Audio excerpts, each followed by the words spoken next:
Okay, so this is the last class of chapter 12 in Tanya. Okay, you're following the text. We're on page 182. We're gonna finish the Tanya and then we're gonna do some Sefirot. So we're talking about the Beinoni, and we see that the Beinoni is a person that he can only control his thought, speech, and deed. He can't change basically who he is, because inside he really is a Rasha. He has an animal soul. The animal soul is very much alive.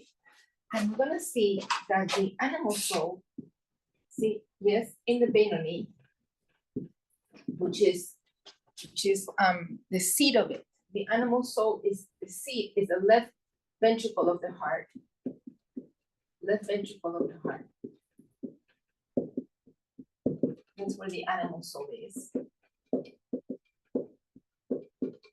And the right part of the heart, the right ventricle, that's where the seed of the divine soul is. In the right ventricle of the heart and in the mind. Okay, those are both where the divine soul is.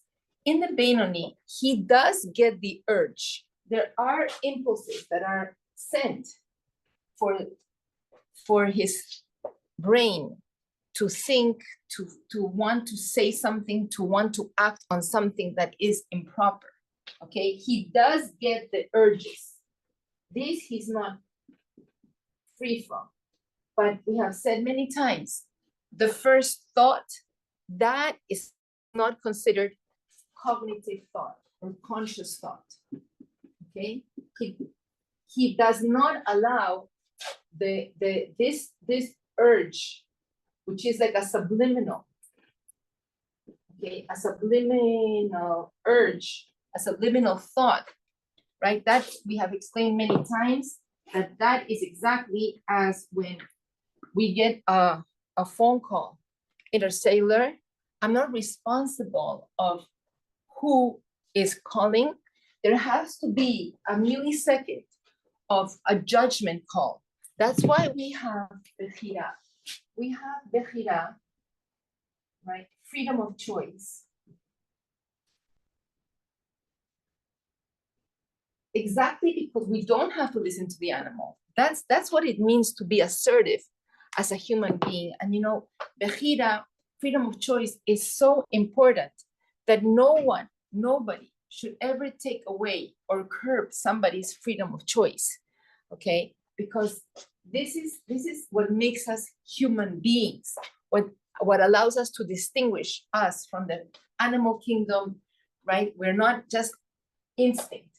We have the power with our freedom of choice to consciously to choose. Am I going to think? Am I going to answer this call? Just because somebody comes knocking at my door doesn't mean I'm going to have to open up the door. If I open up, if I choose to answer the phone call, then I am responsible.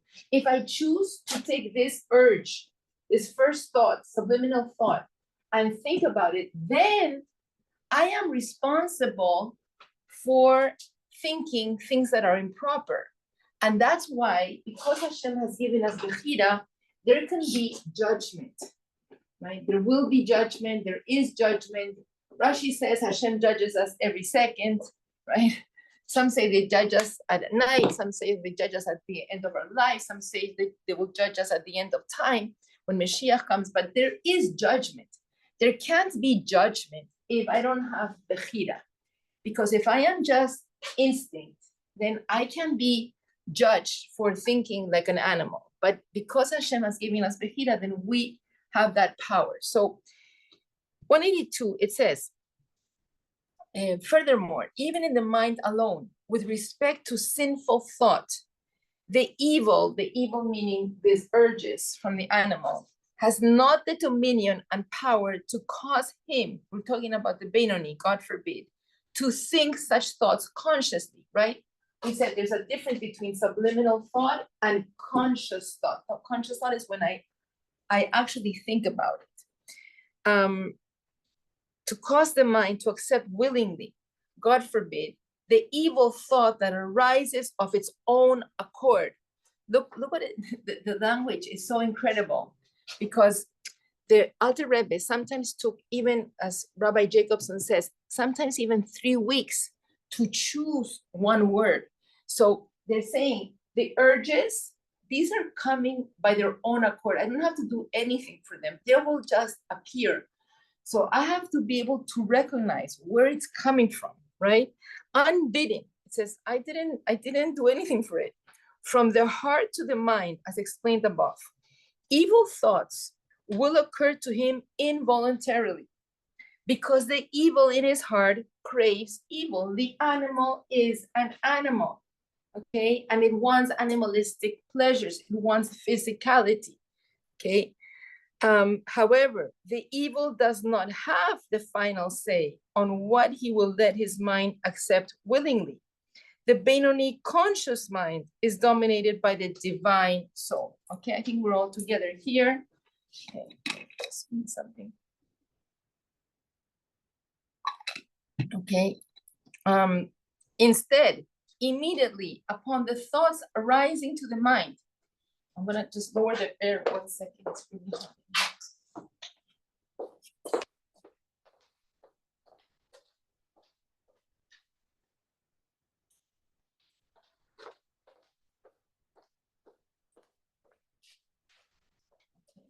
Here. Instead, immediately upon the thoughts rising to the mind, he, the Beinoni, thrusts it aside, as it were, with both hands, and averts his mind from it. So we have said, we have compared it to a tennis match. We have compared it that this is what we came to do. This is what gives Hashem's pleasure. When we recognize, there has to be a recognition, where is it coming from? And if it's coming from an animal urge, then I'm going to thrust it aside with both hands. Now, what happens is that as much as I refine myself, as much as I refine the divine soul, the animal soul also refines itself. Remember what it says in the story of the snake in the Torah. The snake was the most cunning of all animals. It means that it can wear many hats. It can have many costumes.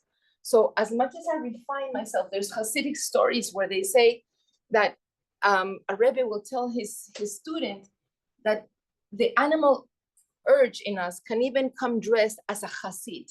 So sometimes we can see that, you know, we have the urge to say a Lashon Hara, and we think, no, but it's really a mitzvah this time, right? It's coming like to us, it's coming in a costume. So it's very hard to recognize. That's why we have to study Torah. That's why we have to feed ourselves with good things, with Torah knowledge, because we have to feed our mind to be able to recognize, right? And to be strong in order to make good judgment calls. Okay. The instant he realizes that it is an evil thought. So there has to be a millisecond. There is a judgment, and chapter 13, the next chapter, we'll talk more about this. Okay, the moment I see it for what it is. Remember when Yaakov, when Yitzhak asked his son Esav to go and get him a stew, right? And go hunting and get him a stew so that he could give him the blessing from Abraham to Yitzhak. And now he was going to give it to Esav. And Yaakov comes dressed as Esav. So Yitzhak gives his son Yitzhak the blessing. Now, it's interesting because they say that the father was blind. He was blind at this moment. So he didn't recognize to which son he was giving it to, but because the son said things like, Baruch Hashem, I got this too very fast. Hashem put the animal before me. Baruch Hashem, he was talking with words of God. He recognized this is the divine soul. This is the person that should really receive the blessing. And later on, when Esav comes, with his hunt, and he says, okay, stand up, Father, and bless me, right? And Yitzhak, he trembles. He feels oh my gosh, my son came in, Asaph came in, and I felt Gehinnom. I felt the smell, the flames of Gehinnom here. So he recognizes this is coming from the animal. And he says, whoever I bless shall be blessed. That means that there was a judgment. There was a moment of a judgment call from the Father. So in us, constantly, I think this is what tires us a lot during the day, but constantly we have to make judgment calls. Okay, he will refuse to accept it, even as a subject for mere conscious thought. Even just, let me just think about it, right? Let me just think about it, because even just thinking about it is no good, right? Even just contemplating things that are coming from the animal soul, that is no good. It's not coming from a good place. It's not getting us to another good place. So even just contemplation is not a good thing. And I've told in class many years ago, I was going to take a class on comparative religions in university, and that was the first time in my life that my father said to me, "You're not doing that."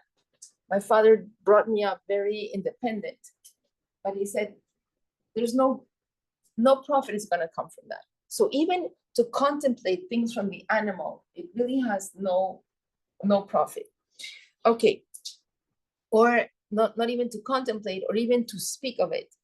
For he who willingly indulges in such thoughts is deemed a rasha at that moment. But because if I do let it in, then because I have chosen it, there is a choosing, then there is a judgment, and that moment, then I become a rasha. Between the Beinoni and the rasha, there's a very thin line. They're inside, they're the same. Just that the Beinoni is a person that is strong, that is disciplined, and that can manage not to listen to the animal, even for a second. The rasha, the difference is that he is seduced. He is seduced by the animal.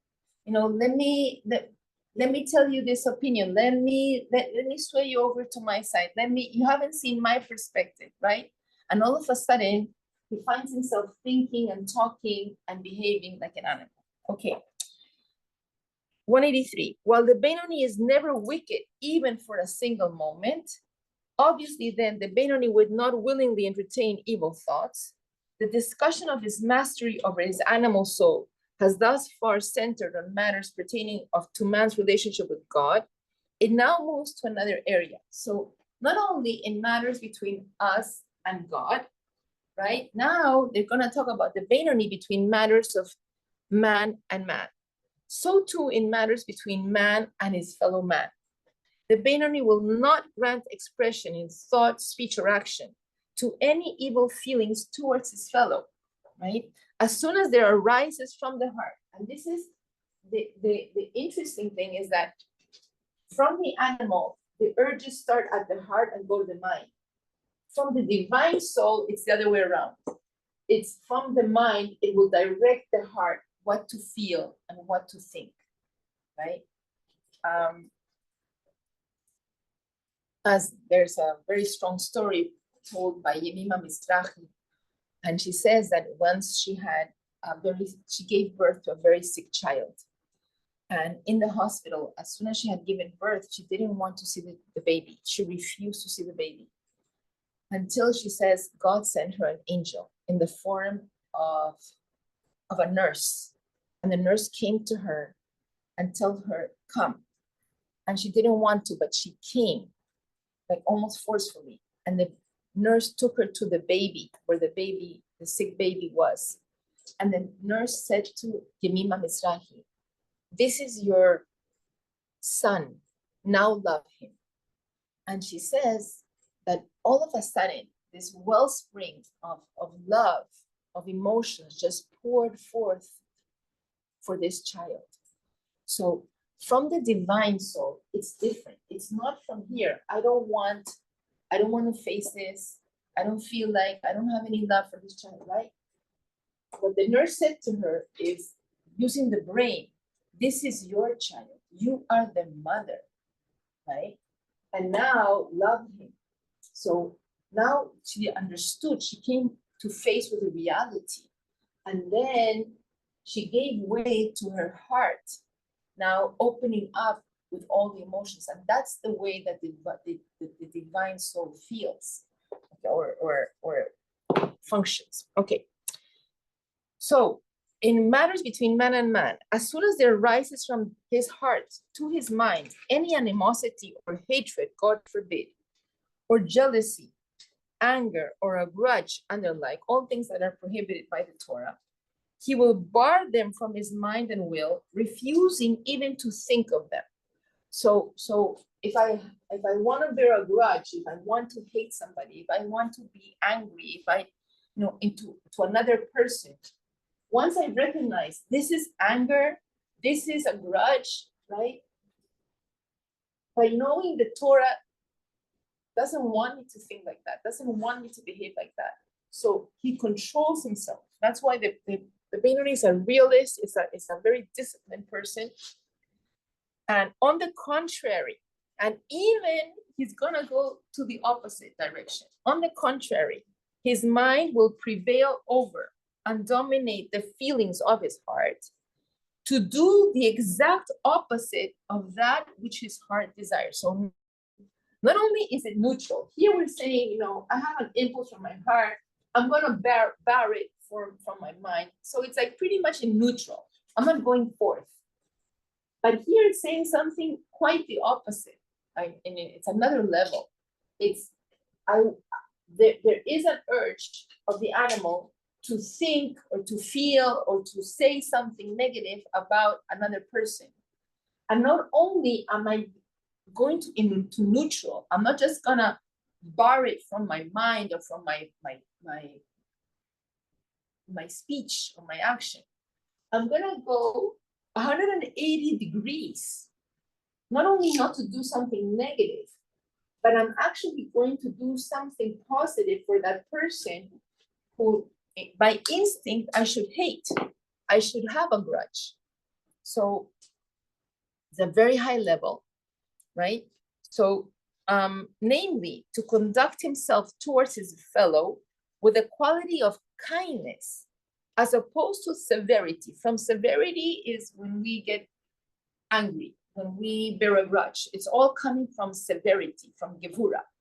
But now he can actually use the opposite Sefirah of Chesed, of kindness, where, okay, I'm gonna go, this is the last page, 184, and to display towards his fellow a disproportionate love in suffering from him to the furthest extreme, okay? Without being provoked into anger, God forbid, or to take revenge in kind, God forbid, even without anger. So he not only doesn't get angry, he even displays tremendous love. So I think it was I don't know if it was Rabbi Shishler that gave the story of a king. And the king is about town, and all the people come to see the king, and there's a child who throws a rock at the king, a stone at the king. So how did the king react? By law, he could have the child killed. By law, he could have the child imprisoned for life. By law, he could have sent the child to get hit, right, to punish him. But this king takes the child and takes him into the palace and shows him love, and shows him love completely disproportionate to what the child did to the king. And the king reasons, obviously this child doesn't understand who the king is, doesn't know how to respect the king. And I'm going to show him love to the point that the child then will feel what? He will feel ashamed. There will be a feeling of shame coming from the child from the way that he behaved. So rather than going with Gevura, the king reacts with Chesed. And this is what they're talking about. The Beinoni, in an instance where he he could be justified to hate, to have an urge to have a revenge, right? He goes to the other extreme, and we're going to see. But on the contrary, to repay offenders with favors, as taught in the Zohar, that we should learn from the example of Joseph, contact with his brothers when he repaid them for the suffering they brought upon him with kindness and favor. So what happened to Joseph? We know that Joseph was one of the youngest sons of Yaakov. He was one of the youngest of the tribe. And what happened to Joseph is that, here, I'm just going out. No. So it was Abraham, Yitzhak, and Yaakov.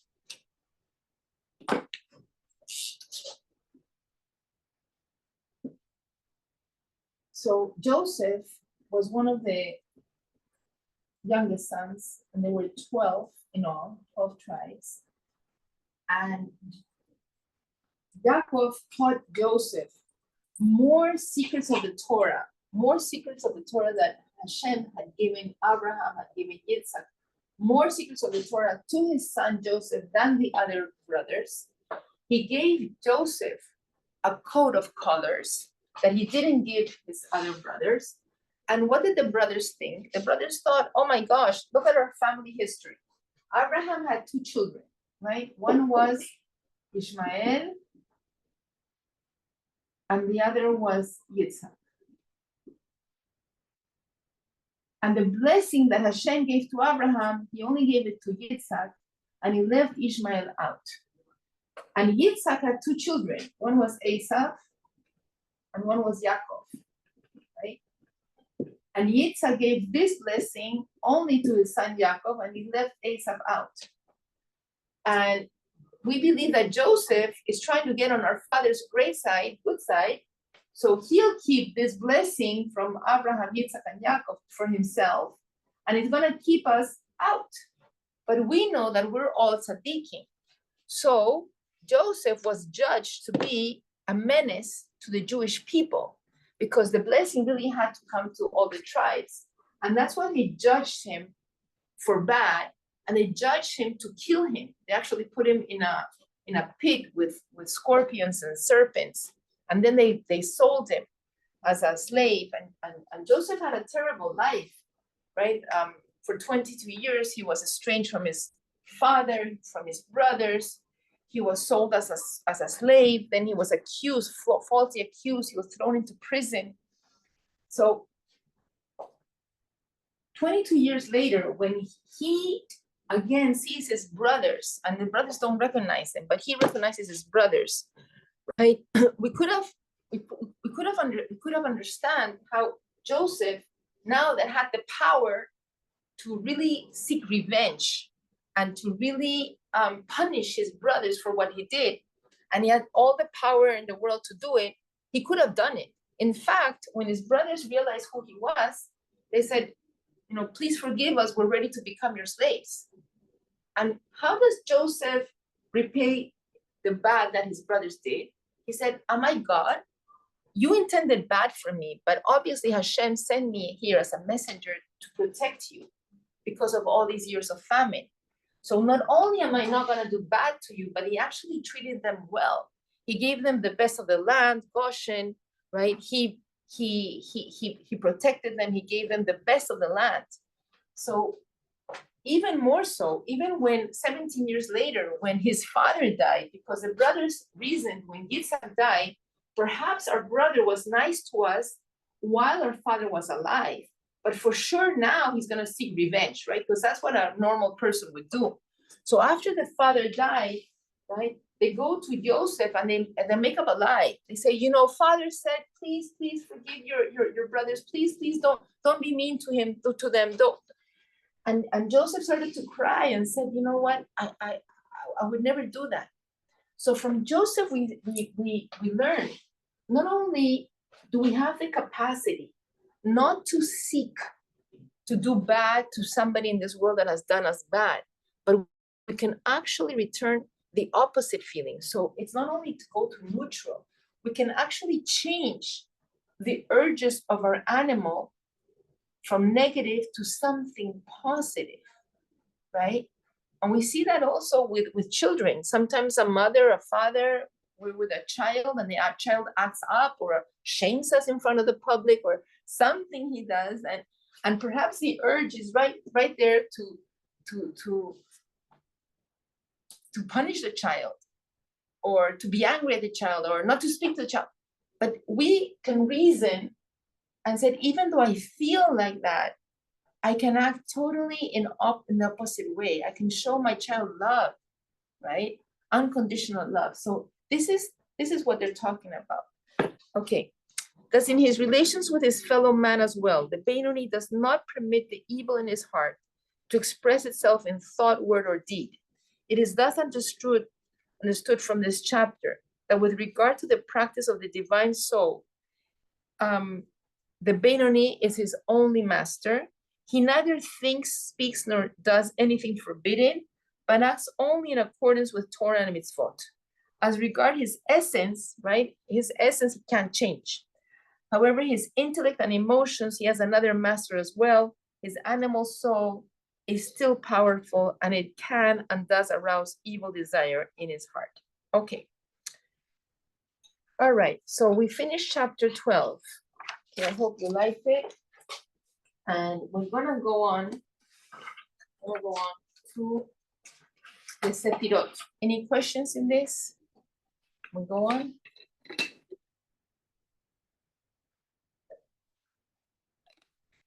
Okay. So I'm gonna erase this.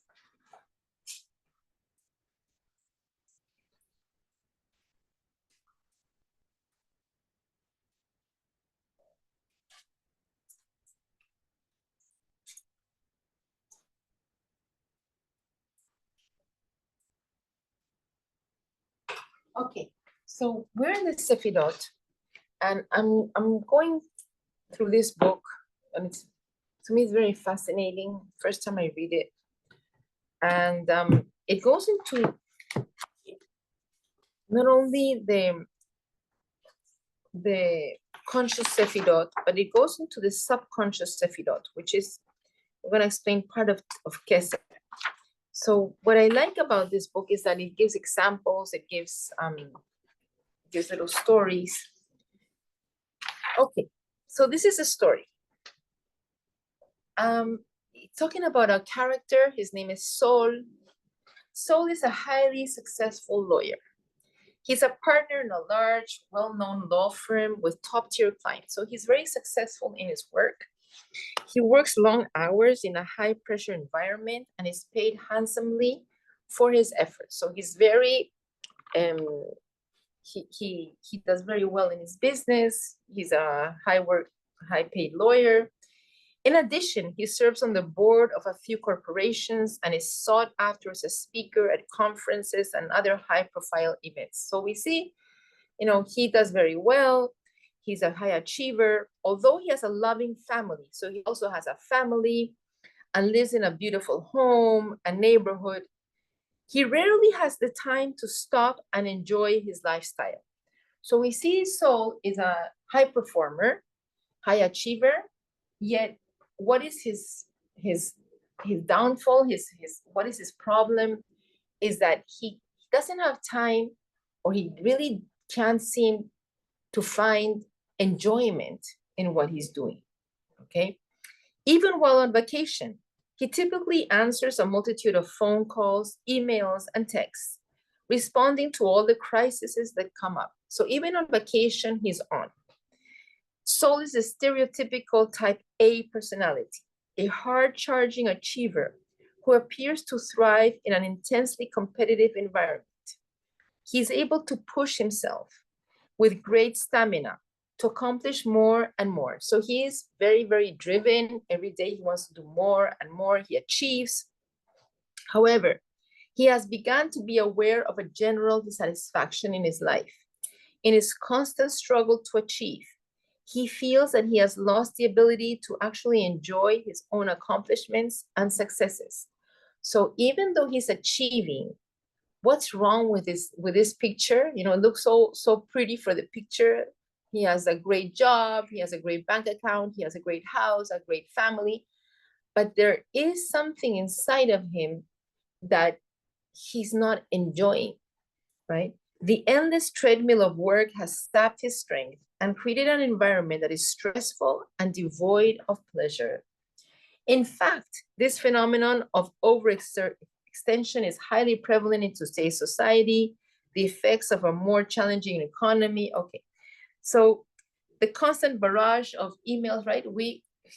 We're inundated by emails, by WhatsApps, by information. Literally, even like TV, even there's like so many channels and so much information. A person can be barraged with new information every single moment of his life, that he doesn't have even the time to sit to take and say, you know, I am enjoying. Okay, so the effect of all these stimuli on the average person can be likened to the post-traumatic stress disorder that soldiers experience. So he's comparing it, Chas v'shalom, to the PTS that soldiers endure, because soldiers have been in such a high intensity traumatic experience that even when they leave that experience, even when they have, you know, time to rest, they're stressed out because their mind can't stop. So this is in a kind of a way what is happening to our high achiever soul. He is so used to high stress that he doesn't have time to disengage to his mind, to just rest, to just enjoy. Okay. So what should soul do in order to enjoy his life to a greater extent? Okay, so here's where TAANUG, for TAANUG, pleasure, comes in. Okay, so we've talked about the 10 Sefirot. The 10 Sefirot are the conscious Sefirot. And TAANUG, pleasure, is part of the subconscious Sefirot. Okay, so TAANUG is part of what we call Keter, okay, the crown. This is the Keter, this is the crown. And the crown are the Sefirot that are in our subconscious, okay? Now, the crown is made up of 3 ingredients. Let's say if you buy a jewelry, if you buy a ring and they tell you, well, it actually is like, you know, sometimes they will tell you it's gold plated, it's silver plated, it's actually an alloy inside, and then it has a covering. So the same thing, the Keter inside of us has 3 components. TAANUG, pleasure, is the inner component. Okay. And why is TAANUG, pleasure, the inner component? Because if we could look at spirituality through a microscope, okay, in the atoms, in the spiritual atoms, we would see that Hashem created the world, and the first thing that he created in himself, because he didn't need anything, but he created within himself that creation will give you pleasure. Okay, so pleasure, because it's at the initial start of creation, and Hasidus says that in the beginning is contained the end. So at the very atom of creation, the very first atom is pleasure. That's why in our Keter, in our subliminal Sefirot, the inside is pleasure. And this is what we're seeing. Somehow, this high achiever, right, soul is our high achiever, right? Even though he's doing all the right things in life, right, achiever, sometimes somehow he got disconnected from finding the pleasure, okay? So, in the model of Hasidut, the 10 Sefirot are preceded by Keter, a crown. So, okay, so here it is. Sefirot, okay. Now, pleasure plays a central role as it is the energy that motivates and empowers all our processes. It is the reason for all our efforts and initiatives. Why? Because Hashem created pleasure first. It gives him pleasure creation. Therefore, we gravitate towards pleasure. How so? So the crown, we're saying, has three parts. The inside is pleasure, and the second covering, this becomes my desire. Right? If having a mouthful of vanilla ice cream gives me pleasure, right? If that's my pleasure, my desire is going to be to get some ice cream, right? I want to get the pleasure. And then the third part of the crown is the will, which this is my to-do list, the ratzon. Okay. If my pleasure is having ice cream, my desire will be for ice cream, and then that's what it's gonna be translated into my will. I'm going to actually get into my car to go buy some ice cream. I don't know why they post all this here.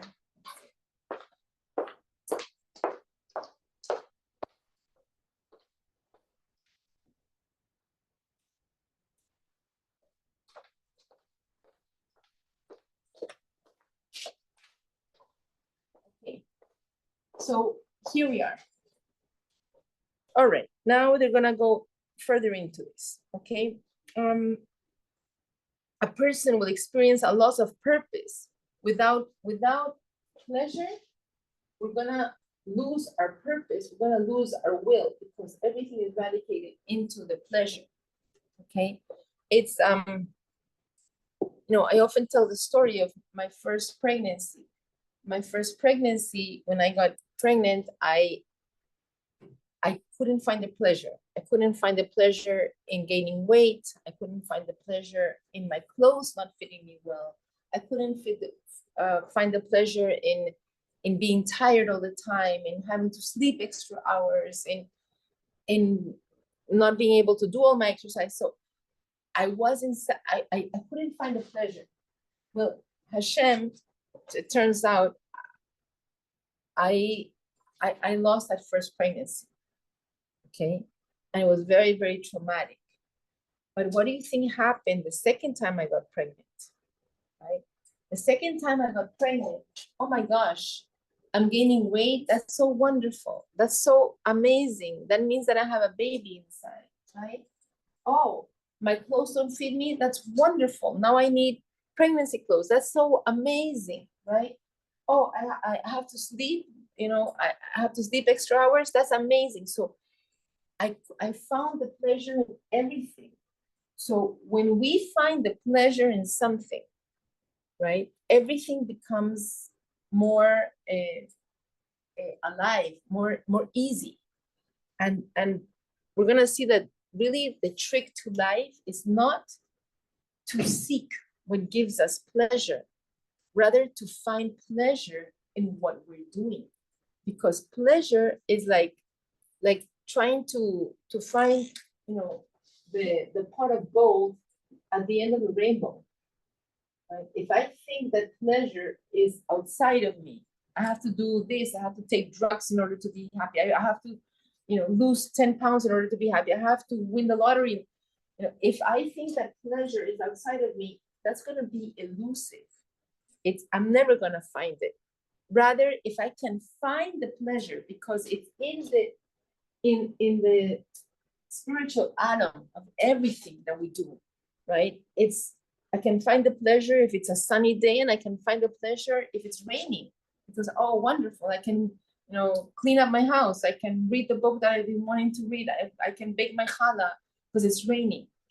If I can find the pleasure in what I'm doing, I'm going to be a very happy person. If I can't find the pleasure, everything's gonna lose its taste. Okay, anyways. Now, soul's inability to derive satisfaction from his life can be attributed to a deficiency of TAANUG, of pleasure. He can't find the pleasure. Now they're gonna break up TAANUG into 3 different stages. Okay.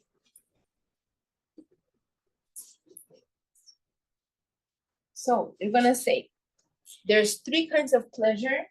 One kind of pleasure is called anticipated pleasure.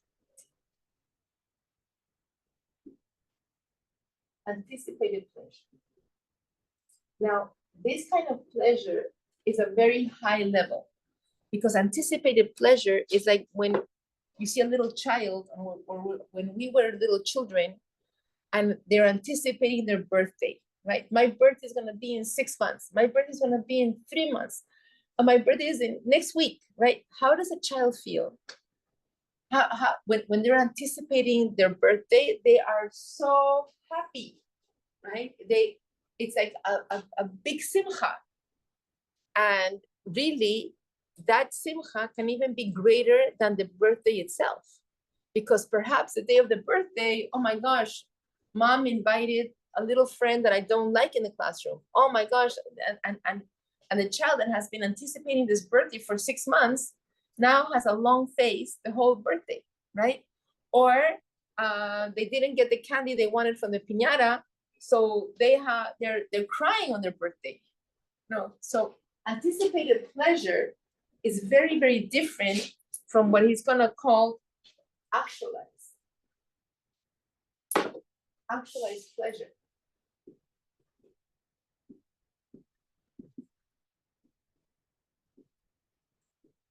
Okay.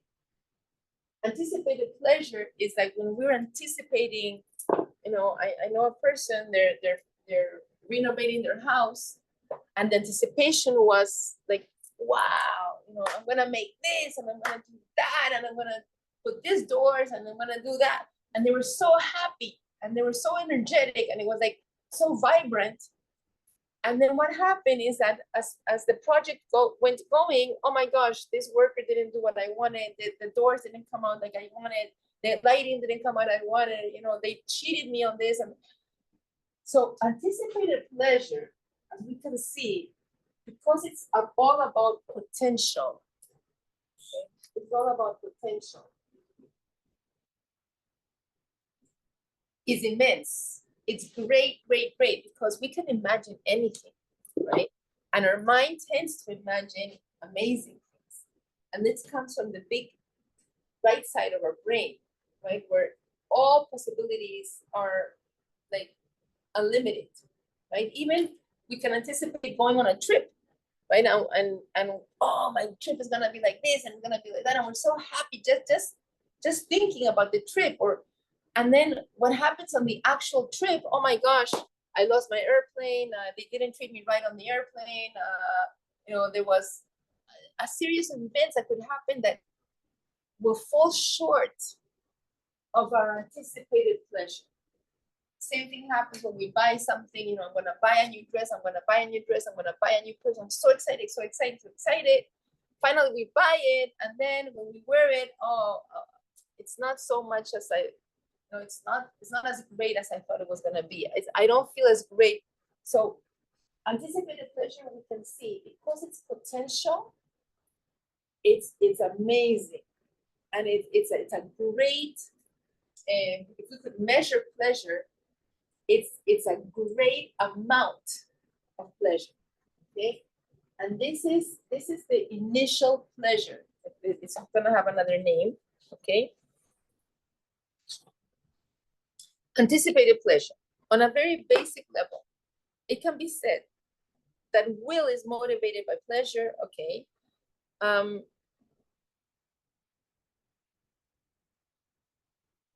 Okay. Here they give many different, they're gonna give different stories. Okay. One of them is Sunday morning. You wake up in a particularly good mood, having gotten a good 9 solid hours of sleep. You're well rested. Okay, you don't have many obligations Sunday morning. And Sunday morning, we're just taking a moment of just thinking of all the possibilities of the day, right? So that's like anticipated pleasure. I can do so many things. Like this happens to me, I think every morning when the sun rises, I get so much pleasure because I think there's so many things I could do today. You know, like, oh my gosh, the day could be so wonderful and there's so many things I can do today. And then what happens as the day develops, sometimes left balls come from left field that we didn't know, and the day maybe doesn't turn out to be so great. But in the morning, there's that potential for anything. Okay, so that's what he's comparing it to. Okay, he says when Sunday actually unfolds, a degree of imperfection invariably ensues. So the actualized pleasure could be less than the potential pleasure. Okay, so he says that in the capacity, a sense of potency.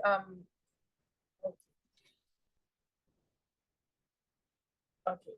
TAANUG can be described as an energy field comprised of an awareness of potential and the capacity to achieve that potential. So, you know, this has to have the potential, but there's also what is the capacity to achieve that, right? A little child wants a birthday party. My birthday party is coming up. They're so happy.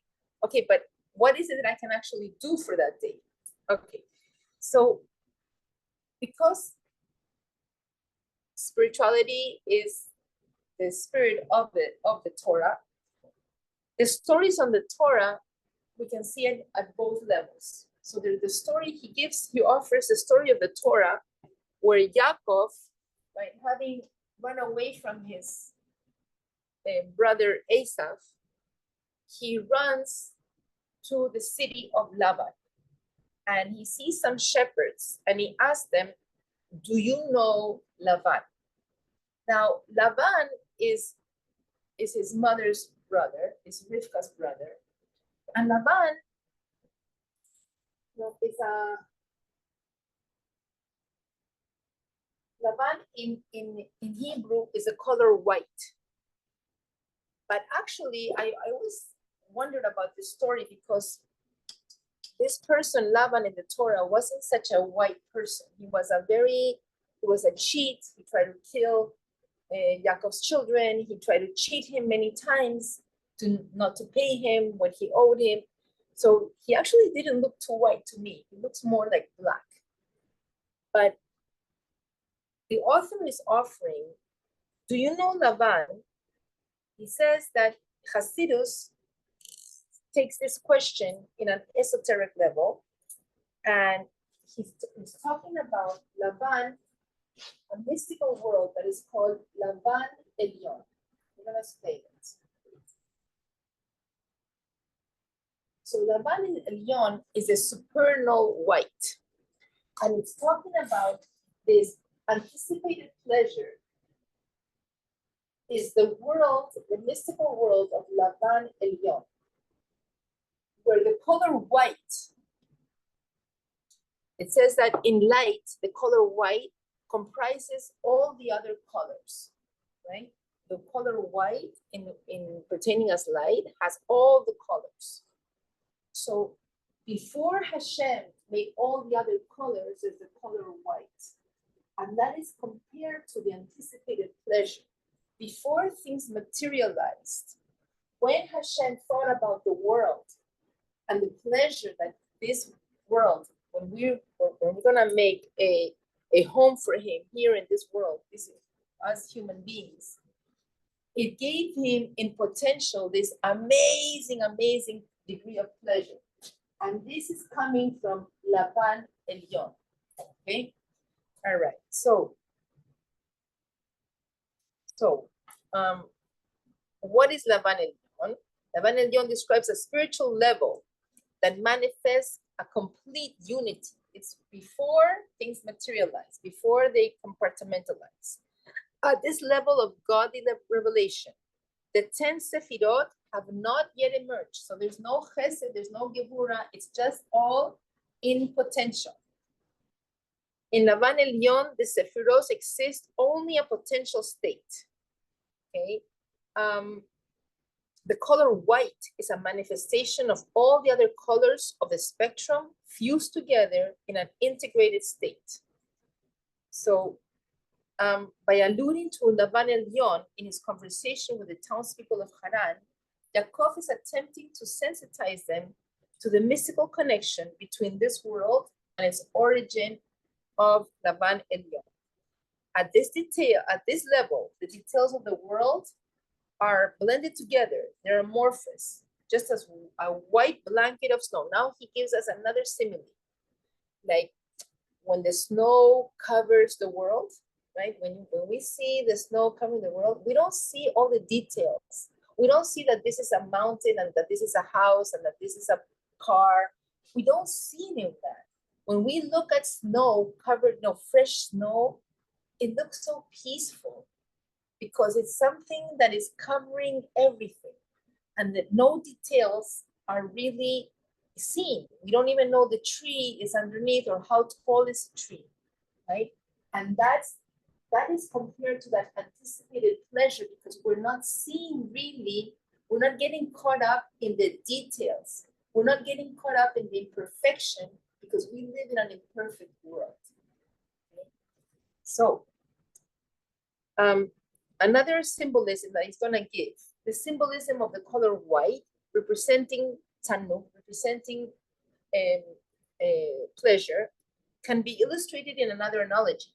The written word is comprised of ink on paper. So the author will tell us when Hashem gave us the Torah, he gave us the Torah in black fire and white fire.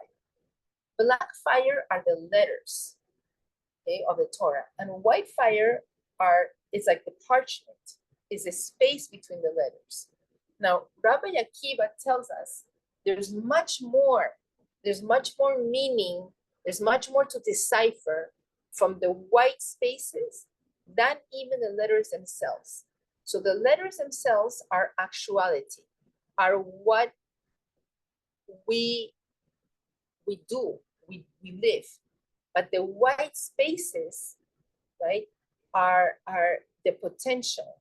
And when we speak, it's like what we don't say, the space between the letters. So when we're talking about this high achiever soul, his black fire is what he's actually doing. He's a lawyer, he's part of a family, right?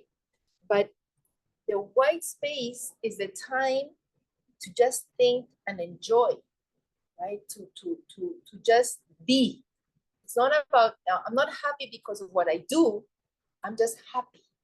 I'm just touching into, I have to connect to this Laban Elyon, to this anticipated pleasure, right? It's not, I'm not happy because I can achieve. I'm happy because I am. So let's see. Okay, another significance of this whiteness in the Torah is found in the manna, in the man, the heavenly bread that God provided the Jews. So what do we know about the man? The man was white, but it also was infinite flavors, right?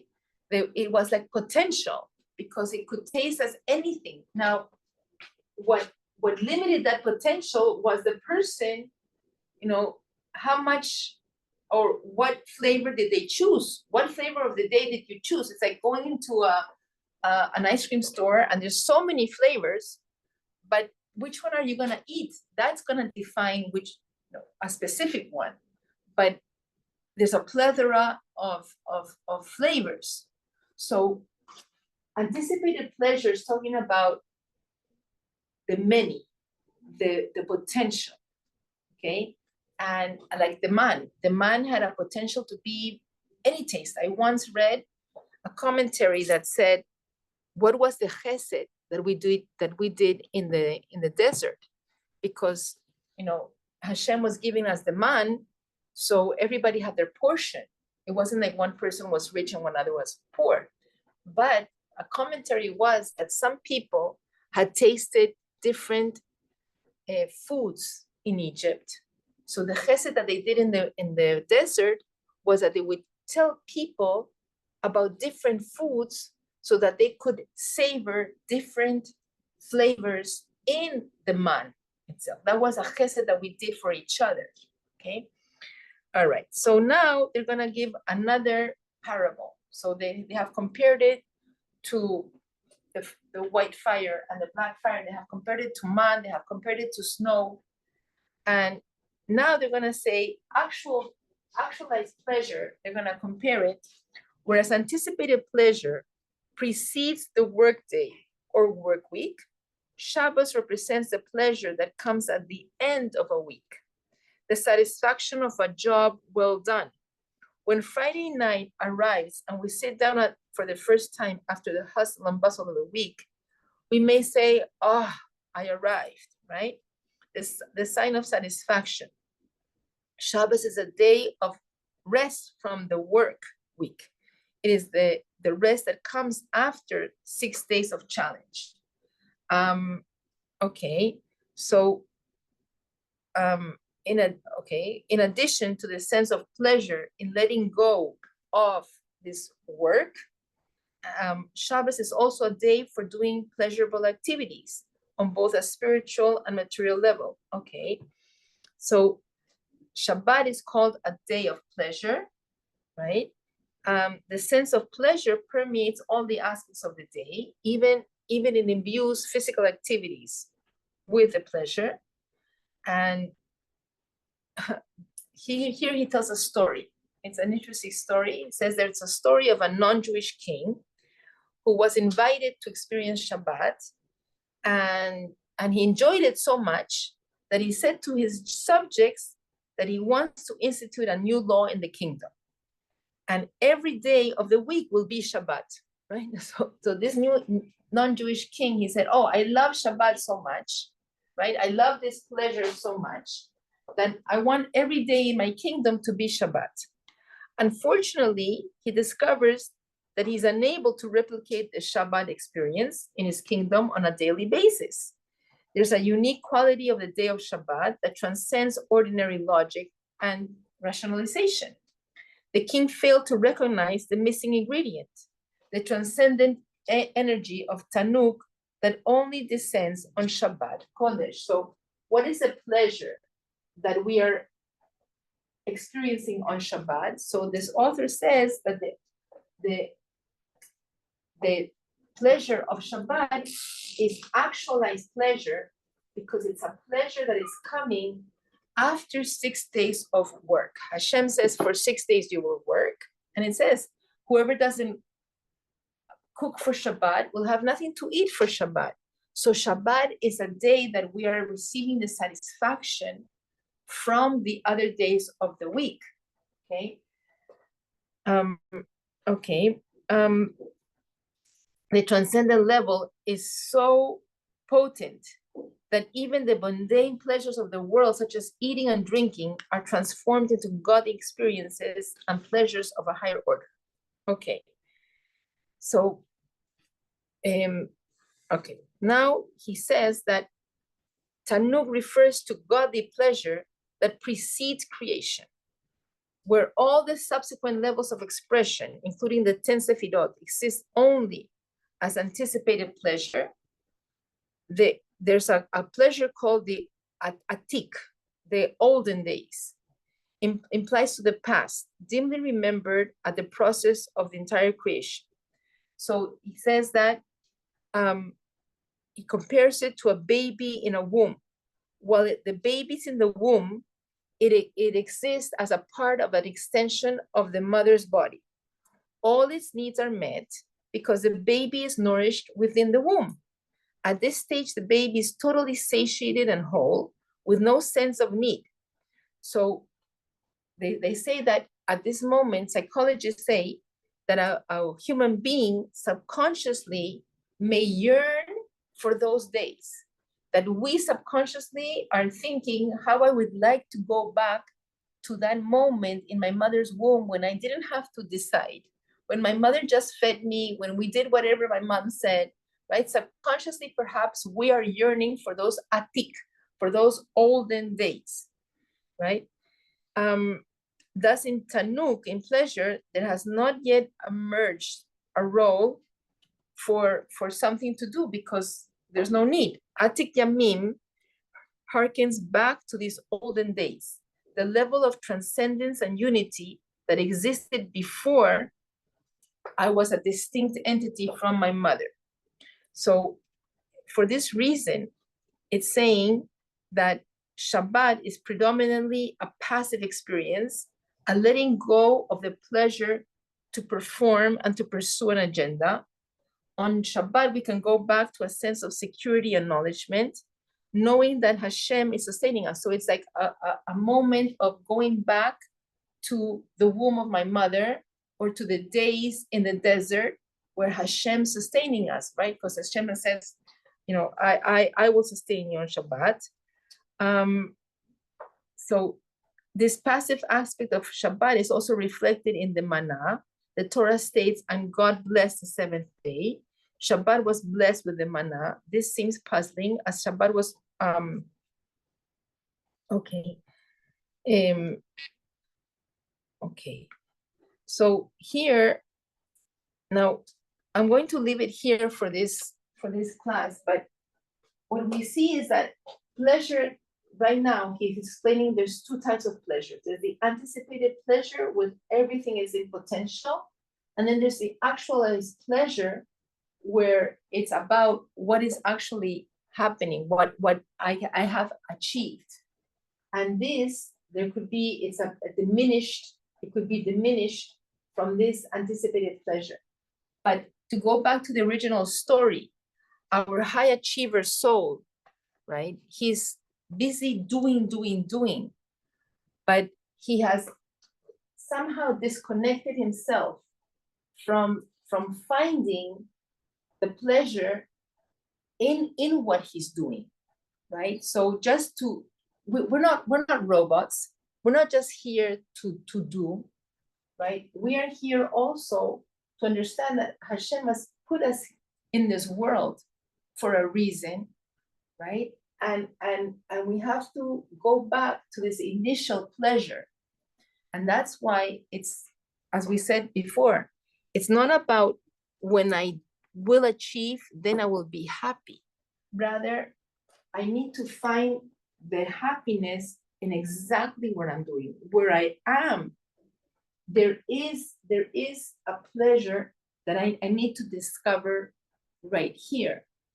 And when a person loses that perspective, right, life becomes dry, life becomes sapped of an energy, right? Because they feel like they're almost like robots, like we're just doing, but I can't really taste fully the pleasure of it. It's like eating food that has no taste, right? How horrible would that be? Eating a beautiful orange, but it has no taste. Eating a beautiful plate, but it has no taste. And that's what life without pleasure becomes. Like even if I go through the routines of doing mitzvot or studying Torah, but I don't focus into, I don't find the pleasure, it becomes like a tasteless. And the problem with that is that after a while, if I don't find the taste, if I can't find the pleasure, I will soon stop doing that. So even our high achiever soul, many times what happens with high achievers, you know, they reach the peak of Wall Street, and when they can't find the pleasure in what they're doing, even if they are the highest achievers, then they throw themselves from the window. You know, they can't find the pleasure in their lives. And so when we lack this, because this is like, to find the pleasure is like being attached to our umbilical cord, right? To find the attachment to the root of where we came from and why we came from here. And when I get disconnected from that, then life becomes lifeless. And that's why many high achievers, after a while, they need to take drugs or they kill themselves because they don't find any satisfaction in what they're doing. Okay, to be continued. I hope you enjoyed. Any questions? Thank you. This pleasure can be also the meaning, the meaning, pleasure can be because, you know, it's interesting. Meaning is ratzon. Meaning is the will. Like, look, this is pleasure, desire, and this will become the will. The what gives me pleasure becomes my desire, and this becomes my will. So this is the meaning. Meaning is here. Okay. Yes. Pleasure is deeper. Okay, because even if I do something with meaning, but I can't find the pleasure, I will stop doing it after a while. We need to find pleasure. Pleasure is deeper. Okay, even a soldier may find meaning, but if he can't find the pleasure, then there's gonna be a disconnect at some point. It's very important, even if we're doing hard things. You know, like once my neighbor Shani, she's an amazing educator, and she was telling my grandchild, you know, this is something hard that you have to do, but you can do hard things. So I thought that was so empowering, because it's like, okay, this is hard, yeah, the meaning is hard, but I can find the pleasure even in doing hard things. Right? So that is so empowering, because you're touching the basic. It's like our. If you want to find the basis of our energy, that's pleasure. We need to find pleasure. Okay? So you said you don't have to do things to be happy. You have to find happiness in what you're doing. Yes, 100%. 100%. Because if not, you're gonna be jumping like a bee from flower to flower. Oh, this one gives me pleasure. No, the other one. No, let me see. Maybe the other one gives me more pleasure. No, let me break up this marriage. Let me look for another partner. Let me change jobs. I'm not happy. Then a person will never find their happiness. It's not about the other. It's not about your grass is greener. It's about finding my happiness, my pleasure in me. That's deeper. Thank you so much. Very interesting. So thank you. Okay. We'll see you. See you. Bye. Okay. Bye.